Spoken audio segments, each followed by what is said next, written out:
Welcome, come on in.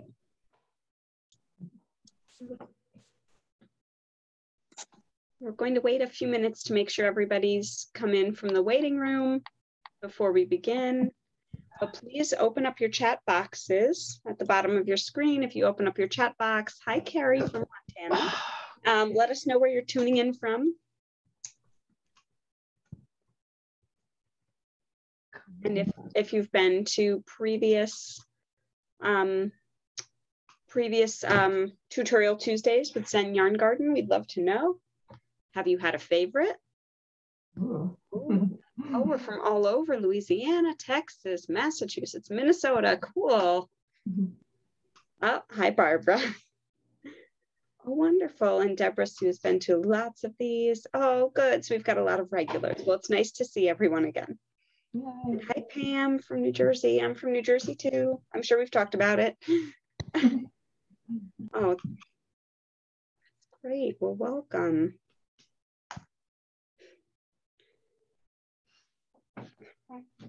So yeah, if you open up your chat box, you'll be able to enter into the prize drawing for our 2 gift certificates. That will be happening a little bit down the road. Oh, okay, so Karen, you enjoyed the brioche. That was a great month. I remembered some of the, I did, yeah. In fact, I have one of my brioche pieces with me for our gauge today. It's such a pretty stitch. I think people either love it or they don't love it. They don't like fixing it, at least when it goes wrong, right? I know. Everything, it's all going well when it's going well. Well, welcome. So what do you think, Suzanne? Shall we get started? Yeah, let's do it. Okay. Welcome, everybody. My name is Shayna Billow. I am a knitting teacher and knitwear designer from Northern New Jersey. And this is Zen Yarn Garden's 27th Tutorial Tuesday. I think maybe it's my 6th or 8th, something like that. They've been a lot of fun. I really enjoyed these little snippet tutorials where we kind of delve quickly and in depth to one subject. So I'm glad you're all here today for Gauge. Good for you. I'd like to introduce Suzanne, who is... Hi, everyone. I get to be the helper today and give away 2 $20 gift certificates. So pay attention to some little details and open your chat, and I will be asking questions, and then you'll have to answer in the chat to win those. So pay attention. Close attention to what we're talking about today. And I would also like to say thank you to Zen Yarn Garden for hosting these. What a fabulous idea to bring us together and do a little bit of learning at the same time. So thank you to Zen Yarn Garden and their beautiful yarns. Okay, so today we're going to talk about measuring gauge and pattern. If you have specific questions about patterns that you've done a gauge in, or any issues you've come up with while you've been knitting or taking gauge swatches, please feel free to put your question up in the chat. And actually, I'm just going to mute everybody right now because I'm getting a little feedback. So I'm going to do that. Okay. So feel free again to ask questions. I love participation. All right. So the first thing I want to talk about is the first thing we're going to measure is a basic stockinette gauge. And that's sort of our baseline with any measuring of gauge. So anytime you see a yarn label and a gauge, a tension swatch is recommended on there that, like, say maybe it's a worsted weight yarn and they're recommending 18 stitches and 24 rows, that's in stockinette stitch. So typically all yarn labels will have a stockinette stitch beginning gauge. That's sort of how you compare one yarn to another. And that's the baseline gauge for everything. So I want to show you how to measure that. And, oh, black swatches on the needle, and got it. Thank you, Karen, great question.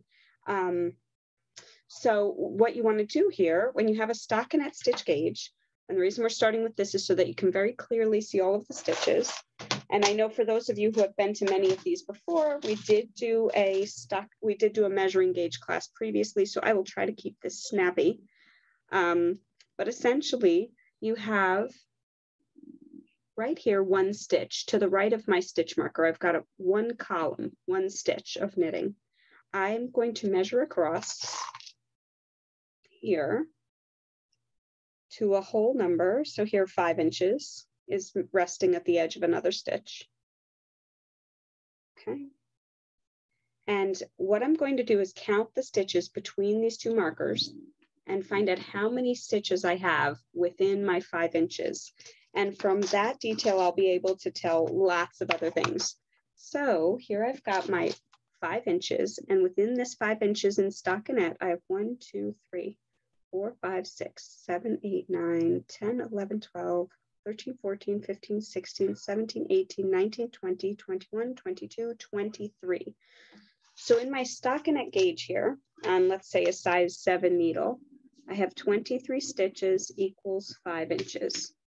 All right, very interesting information.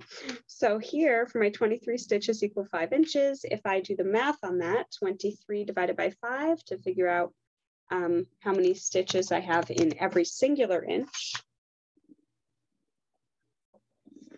4.6 stitches in each inch. So if I was to measure 1 inch, I would see 4.6 stitches. Okay, so just I want you to kind of think about what gauge means, right? How many stitches are in every inch? It's very challenging to measure a 6/10 of a stitch.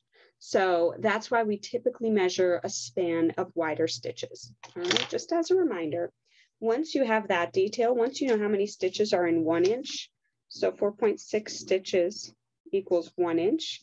If I wanted to cast on a 10-inch wide scarf, I would just multiply that out. So 46 stitches would equal 10 inches. So gauge gives us a lot of details about our projects and our knitting, okay? But that's how one gets a basic gauge. Okay. Great question about row gauge. Fabulous. Okay, so I will get into that. Thank you, thank you. So that's basically how to measure a stockinette gauge. And as a reminder, most yarn labels give a stockinette gauge as the baseline. Many knitting patterns will give a stockinette gauge in addition to the pattern stitch gauge. So this is one of I had done a design here using worsted weight yarn called the Laura cardigan. And you'll notice here I have cables and ribbing as part of the pattern, okay? Typically with ribbing, I like to just leave it flat when I'm measuring it. I know a lot of my students will ask me, Shana, should I stretch it? Should I, what should I do with my ribbing? I typically let it rib, let it constrict, unless my pattern calls for a bit of a stretch. So sometimes your patterns will give you a gauge in stockinette to achieve and a gauge in pattern to achieve. And it's important that you do those gauges in pattern because sometimes the stitching will be very different from stockinette. So here I've got a multiple of 1, 2, 3, 7, 8 stitches per column of repetition. So from here to here is 8 stitches. Okay, and here to here is 8 stitches, and here to here is 8 stitches. So if I were to measure this swatch, I've got 24 stitches essentially, right? 8, 8, and 8 from here to there. We're just going to call it that for now, even if I have 25, because this is just what we're doing as an example. So here I've got 24 stitches, right? 3 columns of 8. And obviously, of course, if you are, 24 stitches. If you're knitting your gauge in pattern, you'll know how many stitches you cast on. So you'll have that information and you'll put your tape measure across. So I've got 24 stitches equals about 4 1/4 inches. So now this is the same needle and same yarn as my stockinette gauge. And 24 divided by 4.25 is 5.647. So 5.65 stitches equals 1 inch. So you can see I have a very different gauge here same yarn, same needles, my gauge in cable is much denser. Row gauge is going to be the same on each, which is kind of interesting with cable knitting and rib knitting. The row gauge remains the same. These swatches have been blocked. So to answer, I know we had a couple questions about blocking. I always block my swatches, whether it's a steam or washing it. So for example, if this were a swatch I was measuring, those of you who were here last week may remember this. For this swatch, I would bind it off and steam it out, pin it, steam it, and then measure it. I don't measure my knitting on the needles because knitting distorts, distort our stitches. But row gauge here is going to be very similar. So 1, 2, 3, 4, 5, 6, 7 rows to an inch on my stockinette. And here I've got 1, 2, 3, 4, 5, 6, maybe slightly, now it's about 7, I'd say there too. Like really, for me, that discrepancy, if there is any, is so minute, it's not worth, getting obsessing over and getting worried about it too much for my knitting, because knitting is so flexible anyway. But was that kind of an interesting, I hope that helped some of you. And a follow-up question to the blocking, Ellen asked if you have a difference between, wet blocking and steam blocking. Great question. Yeah. So yes, it depends on the yarn you're using. So oftentimes if you have a machine washable merino wool, it's going to stretch, or machine washable, any breed of sheep wool, it's going to stretch out tremendously when you wet block it. So if it's something that you intend to hand wash and lay flat to dry kind of project, there you might want to wet block your piece. But in a pinch, if I'm like, oh, I gotta knit this sweater now, I will knit up a swatch and then steam it out. And so steaming is not as transformative, so to speak, as wet blocking, but it does do enough to give you a fair gauge swatch, in my opinion. But great question, thank you. And I know we had another question. Row gauge for Carol is always an issue. And you're considering knitting a sideways sweater that has a lot of pattern. So I'm assuming like lace or texture. Advice on priority. That's okay, great question. Are there a priority of stitches to do a gauge swatch on? And I'm just looking around for a sweater that I just knitted, and of course I can't put my hands on it. But I usually start with a baseline of stockinette. So if your pattern calls for stockinette, start with that as your stitch gauge. And now sideways sweaters, oftentimes you're still going to be measuring the length at which you're knitting. So whether you're getting 6 rows to an inch or 5 rows to an inch, if you still have to knit 10 inches, you'll either be knitting 50 rows or 60 rows, depending on what your row gauge is. So oftentimes with row gauge, we're knitting to a measurement rather than a specific row count. If your pattern calls for a row count and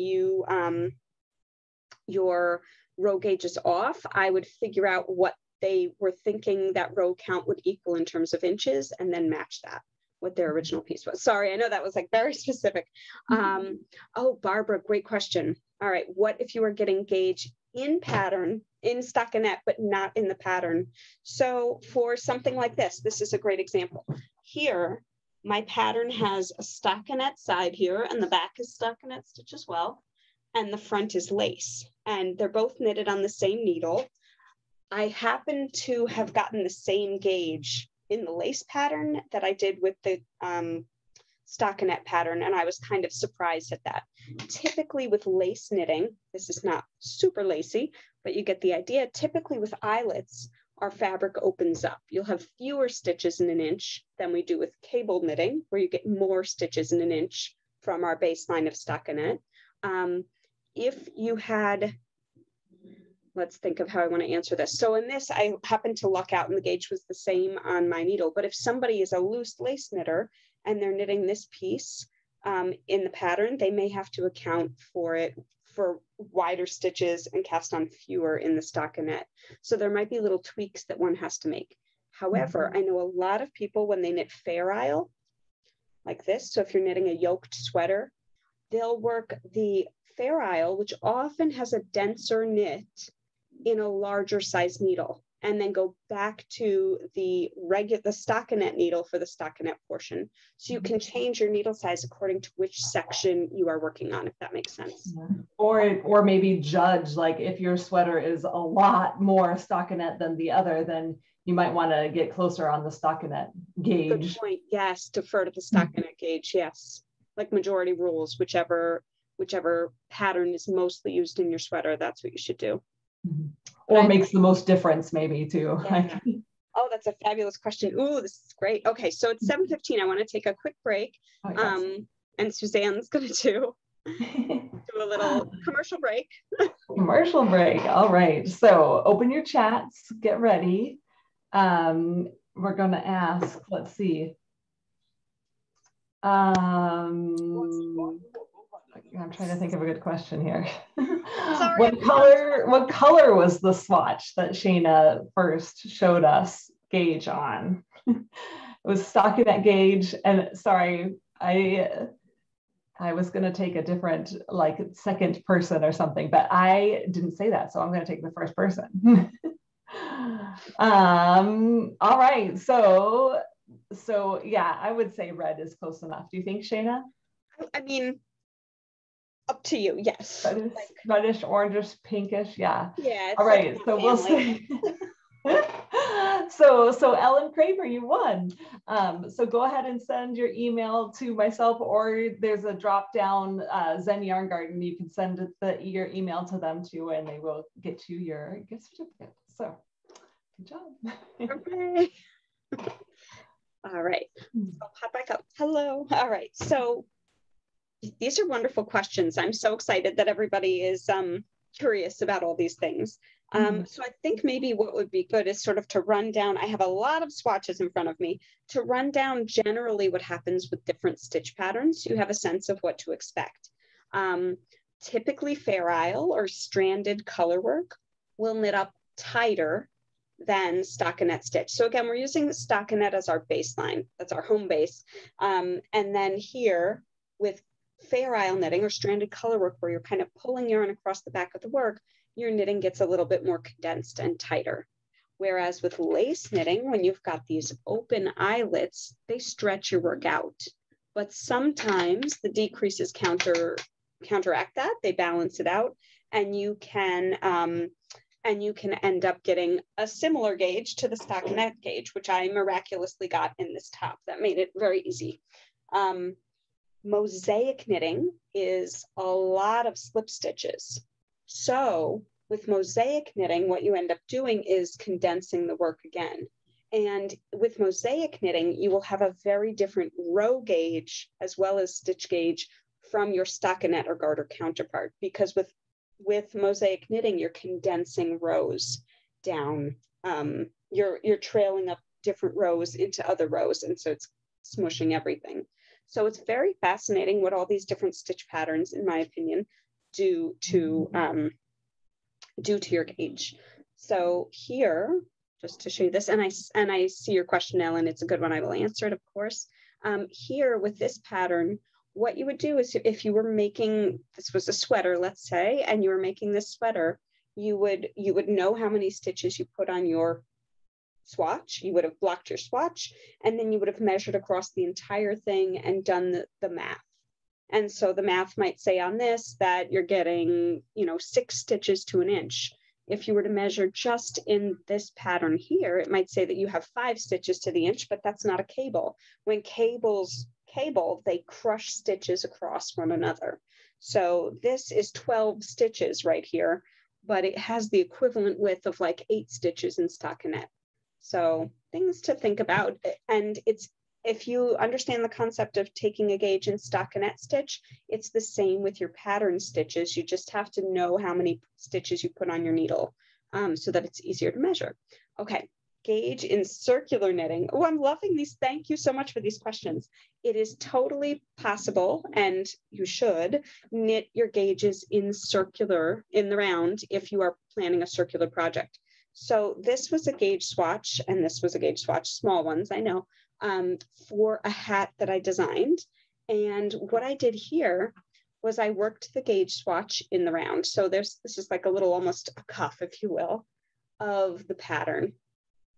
Okay, and so I cast on and I did magic loop for this. You want to make sure that you use the same needles for your gauge swatch that you plan to use for your project. So in this instance, if I was using a metal circular needle, I would have used magic loop metal circular for this. And then on this swatch, I also worked it in the round, but it's a lot easier to measure it when it's flat. What I did here was I created sort of a giant I-cord. So I cast on my stitches. I worked across the row, so my yarn's way over here. And then what I did was I brought the needle way back up here, crossed this yarn across the back like so, and then worked another right side row. And then did the same thing, slid the stitches all the way across so that I was always starting with a right side row. And then I ended up having lots of strands of yarn behind the work, and I cut them when I was done with the swatch. That's how I ended up with all that weird fringe on the sides, but now I have a nice flat swatch to measure. The drawback of doing your circular swatches this way is that should you need that last yard of yarn to do the bind off, you can't really get it out of here. Your yarn has been all cut up. This one you could technically unravel and have two little balls of yarn. So that was a great question. There was a question there about, can you reuse the yarn after blocking the swatch? Yes. And if your yarn is really crinkly, you can just steam it out and that smooths it right back out. Okay, there was another question. Do you start with the size needle recommended, then block and measure, and then it's off, use another size needle and repeat? And if you're wet blocking, this can take days. Yeah. All right. So I am a loose knitter. So if I was knitting someone else's pattern, I would start one size down, knowing that about myself, one needle size down. As I was feeling the fabric, if I didn't care for it, I might switch to one size up needle. All right, so here's Stockinette swatch. This one was on a size 6. This was on a 7 when the person decided the 6 was too dense. Okay, so you can knit the two swatches on one piece. So that could save you a lot of time. If you're not quite sure, you could swatch the 3 different needle sizes, one after the other, wet block them all together, and then measure. Just throw in a purl row or something like Shayna did so that you can tell where you switched needles. Yeah, and another tip, if you're not sure you're going to remember what needle size you used, you can put, like, if this was a size 6 needle, 6 purl bumps across one row, or 6 yarn overs across a row with a knit 2 together, and then 7 right up here. Or sometimes I will tie knots in my tail to indicate what size needle was used for the swatch. I wonder if I have one nearby. Yes, I do. This one right here, I used a size 5 needle for my swatch because there are 5 knots here. And I knit this thing months ago, and I don't have to worry about reknitting the swatch because I have the needle right here. And I always use the same type of needle. So for me, that piece of it wouldn't matter. Okay, beautiful. I want to talk about a couple other stitch patterns in our last few minutes, and please ask questions if you've got them. This chevron, oh my gosh. So first of all, this was like a weird swatch I was doing to see if I could figure out how to make a chevron shawl work. Not my best swatch ever, but somehow I kept it. So it works out for us today. I'm going to switch over to the other camera. Okay, so here our stitches are going at an angle. That's, if I was measuring this as garter stitch, I'd be measuring this way. But if my plan is to, say, knit a rectangular piece or a scarf out of this, I need to measure it straight across, like so. All right, so my gauge would technically be, I'm going to pretend there are 20 stitches in each one of these chevron bumps. And we're not going to count these guys because, again, I was playing with shawl shaping. Okay, so let's say each one of these has 20 stitches, okay? So 40 total stitches equals 5 3/4 inches. Let's just do a quick math. 40 divided by 5.75. So I'm getting 6.95 stitches to 1 inch. All right, so if I were to measure now just the garter stitch section following the line of the stitches, my gauge instead is 1, 2, 3, 4, 5 stitches to 1 inch. So if I was knitting this yarn in stockinette stitch, I'd be getting 5 stitches to the inch. However, I'm knitting in the chevron pattern and I'm getting 6.95 stitches equals 1 inch. So this is a big difference. If say you were casting on for a shawl that was going to be 10 inches wide. I mean, that's not a true story, but right, our shawls would be more like 18 or whatever. But 10 is an easy number to add. So that's the difference between casting on 50 stitches and 70 stitches. That's huge. So if you're measuring the gauge this way, your shawl is not actually going to end up being 10 inches wide. It would end up being 50 divided by 6.95, which would be, let's just for giggles, do the math, 7 inches wide if you were to cast on 50 stitches, because your stitches are going at these angles.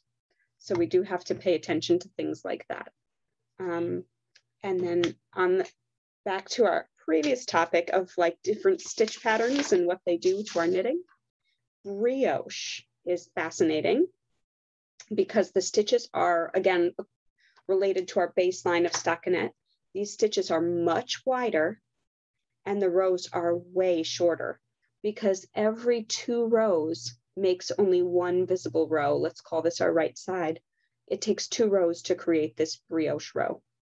And here with the worsted weight yarn, I'm getting about 3 stitches per inch, where typically with worsted weight, you'd end up getting 4.5 stitches to the inch. So my stitches are a lot wider. They take up much more space horizontally, but a lot less space vertically. So those are some of the reasons it's quite important to be sure to do a gauge swatch in your pattern. I know Knitty.com recommends a stockinette gauge. I designed a cowl for Knitty, and they asked me to make a stockinette gauge swatch, even though the cowl was knit entirely in mosaic. And that's to give people the baseline of stockinette so that you know, oh, okay, this is the type of yarn. And if I knit with this sort of tension, it's likely I'll get this gauge in the mosaic too. Or I know which yarn to shop for now because I saw that baseline stockinette gauge. But that shouldn't stop you from actually knitting in the pattern. Mm-hmm. And like Shana mentioned, just sometimes like a specific person's gauge is different and different. So you might be tight in stockinette, but you might be loose in lace or something. So that's, you start to get to know yourself after you've done a few swatches, and it gets a little bit easier, but. Exactly, yes. Does anyone want to share any gauge stories they may have? And I'll look through my swatches and see if I think I covered all of them. Oh, this is my stockinette to garter to seed stitch and ribbing, which is kind of fascinating to look at and think about. And I will show you that now too. Mm-hmm.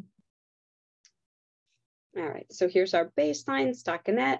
I've got ribbing, which again condenses vertically. So you'd have more stitches in an inch than you would with stockinette stitch because they grow together. And then with the garter stitch, you'll notice this is the same number of rows as my stockinette. The rows are much more condensed because they accordion in. So where ribbing comes together vertically, garter stitch comes horizontally. And then here's my seed stitch, which kind of grows back out because these stitches are pushing off of each other every other row rather than garter stitch where they line up completely. Here, seed stitch, they alternate these little bumps. And so they push away from each other a bit more, but the row gauge still isn't exactly the same as the stockinette. Oh, superwash gauge disaster. So I'm going to read some comments now. Oh no. Yeah, superwash gauge disasters. Yes, I love superwash for shawls. It's fabulous because then you get this slouchy, big, soft shawl. But you have to be careful a little bit with garments and hats and things and make sure that you gauge swatch. Got it. So Carol is asking, is the ratio of stitches to rows and rounds important to pay attention to when looking at gauge, like knitting your gauge versus soaked and block gauge?